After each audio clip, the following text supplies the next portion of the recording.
Hello students, welcome to new video. आज हम एक नए कंसेप्ट के बारे में डिस्कस करेंगे। ह्यूमन रिसोर्स प्लानिंग के बारे में। Meaning with definitions of human resource planning, objective, process and limitations of human resource planning. तो चलिए देखते हैं, वन बाय वन टॉपिक को डिस्कस करते हैं। Meaning of human resource planning: it is the process of identifying and addressing the human resource needs of an organization to achieve goals। तो human resource planning का meaning यही होता है। अगर meaning समझेंगे, कंसेप्ट यही कहता है कि एक टाइप का प्रोसेस होता है, प्रक्रिया होती है ह्यूमन रिसोर्स प्लानिंग, जिसके द्वारा जो भी ह्यूमन रिसोर्स की नीड्स हैं एक ऑर्गेनाइजेशन में, जिसके द्वारा वो अपने गोल को अचीव कर सके, इसमें आइडेंटिफाई किया जाता है और एड्रेसिंग किया जाता है। उनको आइडेंटिफाई करके सिलेक्ट किया जाता है जो भी एम्प्लॉयज वर्कर्स की ज़रूरत पड़ती है, जिसके द्वारा ऑर्गेनाइजेशन अपने गोल को आसानी से अचीव कर सके। It involves forecasting future HR requirements, analyzing current HR capabilities, and developing strategies to ensure the right people on are in the right place at the right time।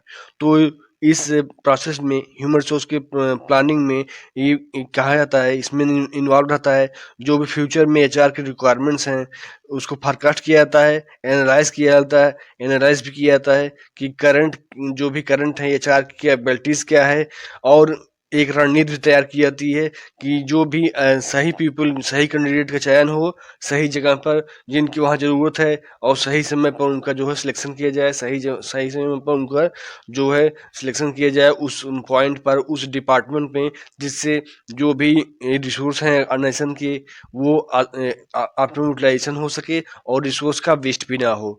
तो ये सब बातें रहती हैं जो कि concept of human resource planning में आते हैं। अगर शॉर्ट फॉर्म समझा जाए, ह्यूमन रिसोर्स प्लानिंग एक टाइप का प्रोसेस होता है जिसके द्वारा जो भी ह्यूमन रिसोर्स की ज़रूरतें हैं जिससे आसानी से गोल को अचीव कर सकें ऑर्गेनाइजेशन के, उनको आइडेंटिफाई करके उनको सिलेक्ट किया जाता है। यही सीधा सीधा शॉर्ट फॉर्म में ह्यूमन रिसोर्स प्लानिंग होता है।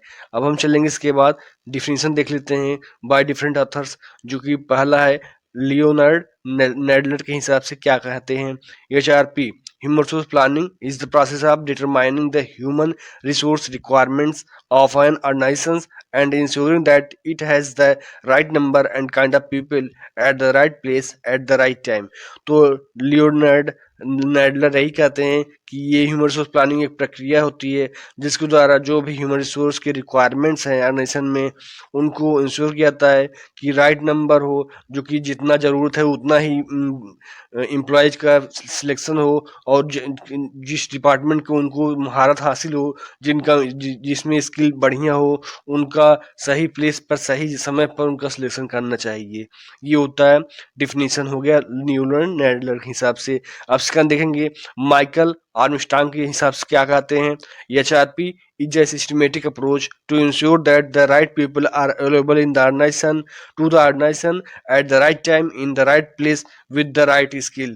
तो माइकल आर्मस्ट्रांग यही कहते हैं कि ह्यूमन रिसोर्स प्लानिंग एक सिस्टमेटिक है, एक सिस्टमेटिक प्रक्रिया होती है जिसको द्वारा जो राइट पीपल हैं वो जो राइट पीपल मतलब राइट एम्प्लॉय जो वर्कर्स के बारे में कहते हैं कि वो ऑर्गेनाइजेशन में सही टाइम पर वो उनका सिलेक्शन हो और सही जगह पर हो, और वो भी राइट स्किल के साथ। अगर उनका परचेज डिपार्टमेंट में उनको स्किल है तो परचेज डिपार्टमेंट उनका सिलेक्शन हो, सेल्स में हो सेल्स में महारत हासिल हो सेल्स में सिलेक्शन करना चाहिए, फाइनेंस में हो या मार्केटिंग डिपार्टमेंट में हो जिसमें जिसमें जिसका स्किल बढ़िया रहेगा उसी में उसका सिलेक्शन करना चाहिए with the right place at the right time. तो ये सब हो गया definitions of human resource planning. अब हम चलेंगे इसके बाद ऑब्जेक्टिव्स जानेंगे कि ह्यूमन रिसोर्स प्लानिंग करने के पीछे क्या उद्देश्य रहता है। वन बाय वन टॉपिक को डिस्कस करते हैं। पहला है forecast future HR needs to anticipate the quantity and quality of employees required to meet organization goals। तो पहला यही उद्देश्य रहता है कि जो भी फ्यूचर में HR की नीड्स हैं उनको फोरकास्ट करना, मतलब क्या क्वांटिटी रहेगा और क्या क्वालिटी रहेगा एम्प्लॉयज के हिसाब से, जिसके द्वारा हम ऑर्गेनाइजेशन गोल को आसानी से अचीव कर सकें। क्वांटिटी मतलब कितने नंबर में ज़रूरत है, और क्वालिटी मतलब क्या उनके पास स्किल है, उस हिसाब उनका सिलेक्शन किया जाए और जिससे आसानी से गोल को अचीव कर सकें। सेकंड है ensure optimum utilisation to make the best use of existing human resources and avoid underutilization or idle time। मतलब ये कहते हैं कि ऑप्टिमम यूटिलाइजेशन हो सके। ये तो हर जगह बातें होती हैं, हर ऑर्गेनाइजेशन का यही में मुख्य उद्देश्य, मेन एम यही रहता है कि हमारा जो भी रिसोर्स हो, चाहे फिजिकल, फाइनेंशियल या ह्यूमन रिसोर्स हो, उनका ऑप्टिमम यूटिलाइजेशन कर सके और रिसोर्स वेस्ट भी ना हो। तो कैसे हम अपने जो भी एग्जिस्टिंग ह्यूमन रिसोर्स हो, जो भी हमारे पास करंट में एम्प्लॉयज़ हैं, मैन पावर हैं, उनका कैसे हम जो है बेस्ट यूज कर सकें और उनका जो है अंडर यूटिलाइजेशन ना हो। उनके पास जितना स्किल है उस हिसाब से हम कैसे उनको स्किल को कैसे अपग्रेड करके अच्छा से अच्छा अपना यूटिलाइजेशन कर सकें। थर्ड है अवॉइड सरप्लसेस और shortage to prevent overstaffing or understaffing, ensuring a balanced workforce at all times। मतलब ये भी क्या गया है कि सरप्लस या शॉर्टेज को अवॉइड किया जाए। मतलब इसका क्या हुआ कि ये अगर ये नहीं कि अगर एम्प्लॉयज़ की ज़रूरत है 10 तो आपने 15 रख लिए, तो आपके ऊपर जो है आपकी कंपनी के ऊपर बोझ पड़ेगा। और अगर 5 की ज़रूरत है तो आपने 2 ही रखा है, मतलब 3 का और रिक्वायरमेंट है, आप रख नहीं रहे हैं, पैसा बचा रहे हैं। तो ऐसा नहीं करना चाहिए। बैलेंस वर्क फोर्स के साथ सभी समय पर इंश्योर करना चाहिए, जितना ज़रूरत है उतना ही एम्प्लॉयज़ को रखना चाहिए, न कम न ज़्यादा, बैलेंस में साथ रखना चाहिए। फोर्थ है सपोर्ट और national objectives to align HR strategies with business plans for efficient achievement of targets. अब ये भी कहा गया है जो भी नेशनल ऑब्जेक्टिव्स, तो मुख्य उद्देश्य क्या रहता है कि जो भी हमारा जो चाहे वो मंथली ऑब्जेक्टिव्स हो, चाहे क्वार्टरली हो, चाहे ईयरली हो, तो सबका ऑर्गेनाइजेशन का अलग अलग अपना प्लान होता है, अपना अपना ऑब्जेक्टिव्स होता है, अपना गोल होता है। तो वही कहा गया है जो भी एचआर की स्ट्रेटजीज हैं, जो आपके एम्प्लॉयज वर्कर्स के साथ हमको कैसे करना है, बिजनेस प्लान के साथ हमको काम करना है, जिससे हमको सही समय पर जो हमारे टारगेट्स हैं वो आसानी से अचीव हो जाएं।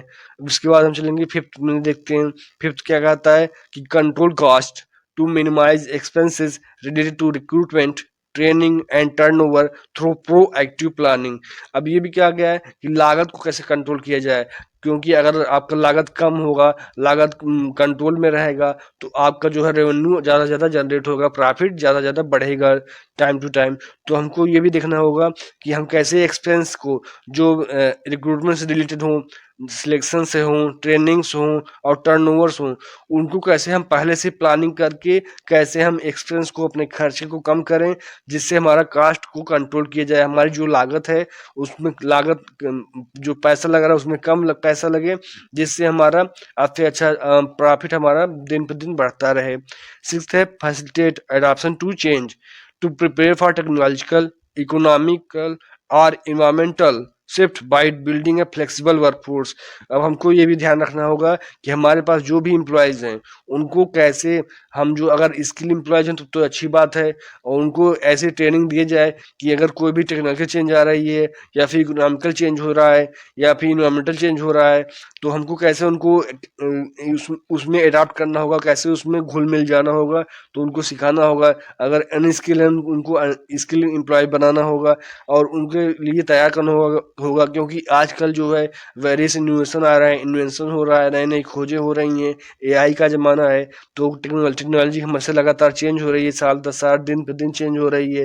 एक आर्थिक मुद्दा जो है, आर्थिक कभी मंदी आ जाती है, कभी तेजी हो जाती है, और इन्वायरमेंटल शिफ्ट भी हो रहा है, क्योंकि कई टाइप के पॉलिटिकल इन्वायरमेंट होते हैं, सोशल इन्वायरमेंट होते हैं, फैशन टेस्ट प्रेफरेंस चेंज होता है कस्टमर का, वहीं पॉलिटिकल इन्वायरमेंट भी चेंज होता है, डिफरेंट टाइप ऑफ गवर्नमेंट आ जाती है पावर में। तो ये सब बातें रहती हैं, कैसे हर गवर्नमेंट का अलग अलग अपना पॉलिसी होता है, अपना अपना जो भी उनका रूल्स रेगुलेशन होता है। तो ये सब बातें रहती हैं जो कि एम्प्लॉयज वर्कर्स को तैयार रखना पड़ता है, उनको ट्रेंड करना पड़ता है कि जो भी अगर चेंजेज आ रहे हैं इन्वायरमेंट में तो उनके हिसाब से कैसे वो अपने आप को अडाप्ट कर सकें। सो ये हो गया आप कह सकते हैं कि objective of human resource planning. अब इसके बाद हम चलेंगे कि ऑब्जेक्टिव्स के बाद देखेंगे प्रोसेस, कि ये ह्यूमन रिसोर्स प्लानिंग एक प्रक्रिया होती है, एक सिस्टम होता है। तो वन बाय वन हम प्रोसेस को डिस्कस कर लेते हैं। पहला है define HR objectives, establish clear goals aligned with organisational strategies to guide the planning process. अब ये भी कहा गया है पहले प्रक्रिया में क्या है, पहले प्रोसेस जो है चेंज नहीं होता है। आप और कोई टॉपिक को चेंज कर सकते हैं, ऊपर नीचे इंपॉर्टेंस हो गया, नेचर हो गया, आप वन बाय वन लिख सकते हैं। लेकिन प्रोसेस जो है सेट होता है, one by one step step step जो है फिक्स रहता है।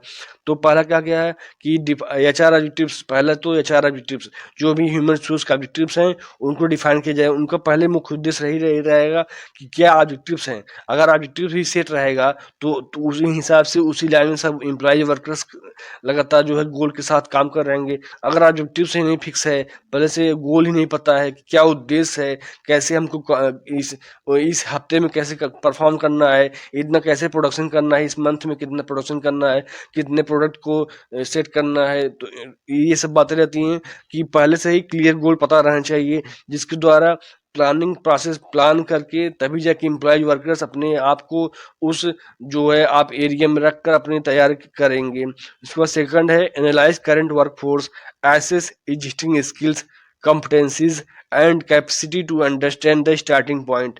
अब ये भी पता लगता है जो भी करंट वर्कफोर्स है, यानी वर्कफोर्स मतलब एम्प्लॉयज वर्कर्स की बातें हो रही हैं, उनको एनालाइज करना, उनके स्किल के बारे में, उनकी कॉम्पिटिशन्स के बारे में और कैपेसिटी के बारे में, क्या उनकी क्षमता है। जो शुरुआत से अगर हमको पता चल जाए कि इनका कैसा स्किल है, कैसी कॉम्पिटेंसी क्षमता है, कैसी उनकी कैपेसिटी है, तो अगर हमको पहले पता होगा उसी हिसाब से हमको गोल दे सकेंगे, जिससे वो लगातार जो है अपने परफॉर्म को बेटर कर पाएंगे, परफॉर्म उनका बेटर होता रहेगा।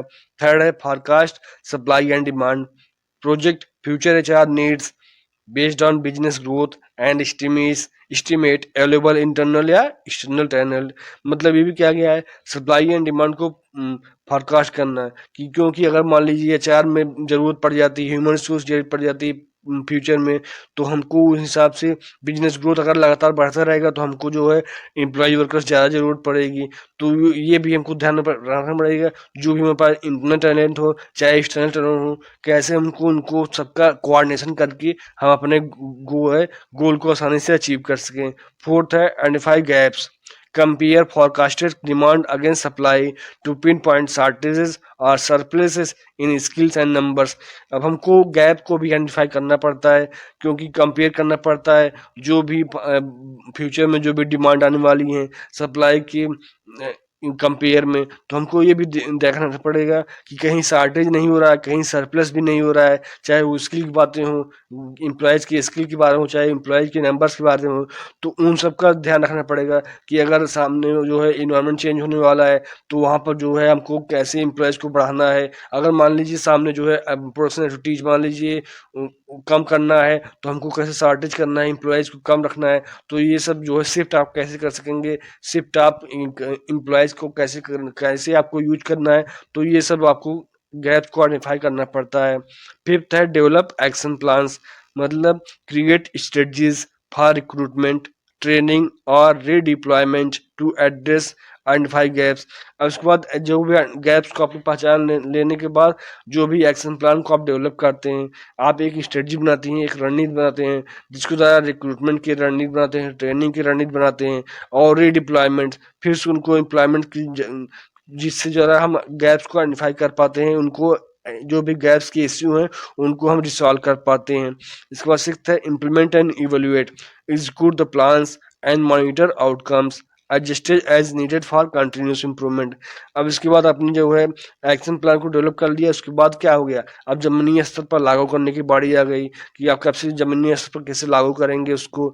तो इम्प्लीमेंट करने के बारे हुई, इवेल्युएट करने के बारे, जो भी अपने रणनीति बनाए थे उस हिसाब से आप उसको जमीनी स्तर पर लागू करेंगे और मॉनिटर करेंगे क्या उसका रिजल्ट आ रहा है। उस हिसाब से आप जो है कंटिन्यूस इम्प्रूवमेंट करने की कोशिश करेंगे, अगर कुछ ज़रूरतें पड़ रही हैं तो उनको एडजस्ट करेंगे, जिससे हमारा जो है कंटिन्यूस इम्प्रूवमेंट चलता रहेगा। तो ये सब बातें रहती हैं जो कि process of human resource planning के बारे में आती हैं। तो आई होप ये आपको समझ में आया होगा। इसके बाद हम चलेंगे नए टॉपिक पर जो कि लिमिटेशन बताएगा। अब हर चीज़ का जो है पॉजिटिव रहता है, नेगेटिव भी रहता है, पॉजिटिव साइड रहेगा तो नेगेटिव साइड रहेगा। तो हम वो लिमिटेशन भी देख लेते हैं, लिमिटेशंस क्या, इसको आप डिसएडवांटेज कह सकते हैं। तो limitation of human resource planning देख लेते हैं। पहला uncertain future, changes in technology, market demand and government policies make accurate forecasting difficult। अभी तो सबको पता है कि फ्यूचर निश्चित नहीं रहता, कल क्या होने वाला है किसी को नहीं पता है। तो फ्यूचर में टेक्नोलॉजी चेंज हो सकती है, मार्केट डिमांड ऊपर नीचे हो सकता है और गवर्नमेंट पॉलिसीज भी चेंज होती है। अगर गवर्नमेंट चेंज होगी तो पुराने गवर्नमेंट की जो भी पॉलिसी है उसको बदल देगी। तो ये सब बहुत ही मुश्किल रहता है फोरकास्टिंग करना, बहुत ही एक्यूरेट फोरकास्टिंग करना बहुत ही आज के ज़माने में डिफ़िकल्ट है, बहुत ही कह सकते हैं आप हार्ड है, क्योंकि टेक्नोलॉजी लगातार बदल रही है, दिन पे दिन बदल रही है। मार्केट डिमांड्स ऊपर नीचे हो जाते हैं, पता नहीं चलता है। गवर्नमेंट की नीतियाँ जो है, पॉलिसी जो है हमेशा चेंज होती रहती है। तो जो फ्यूचर जो है अनसर्टेन होता है, कोई भी निश्चित नहीं है कल क्या होने वाला है। सेकंड है dependence on accurate data. Human source planning relies on correct manpower data. Wrong or outdated information leads to faulty planning। अब ये भी कहा गया है कि एक्यूरेट डेटा पर आप डिपेंडेंसी रहती है, क्योंकि जो भी प्लानिंग करते हैं, ह्यूमन रिसोर्स की प्लानिंग करते हैं, वो सब डेटा पर बेस्ड होता है।